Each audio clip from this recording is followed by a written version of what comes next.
মানে ঠিক করতে গাঁট ফেটে গেল আমাদের। গরুর কাঠটা কিভাবে আমরা ঠিক করবো পারছি না বা আমরা কিনবো না। যত গরু আছে যার আছে যেভাবে চলবে নিজের চলাবে। আমরা আমাদেরকে নিষেধ করেছে, আমরা কোনো গরু কিনবো না। যত মুসলমান আছি আমরা গরু কিনবো না। হ্যাঁ, যার গরু কি করবে ওরাই বুঝবে, আমাদের দেখার নাই। আমরা খাসি খাবো আর কোনো কিছু খাবো, গরু কিনবো না। ওদের মা আছে, ওদের গৌ মাতা, ওদের মা আছে, ওরা গরুকে খাবে না, কোথায় পুষবে, কি করবে, রাস্তাঘাটে মরবে।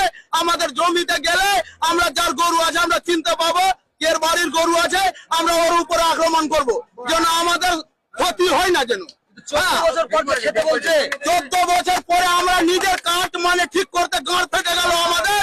গরুর কাঠটা কিভাবে আমরা ঠিক করবো? আমাদের আধার কার্ড ঠিক নাই। চোদাগুলা আগে থেকে এটা কেন করলো না? হ্যাঁ, আমাদের গাঁয়ের খবর নাই কি বাংলাদেশ যাবো না কোথায় যাবো, আর গরুর কাঠ কোথায় থেকে পাবো?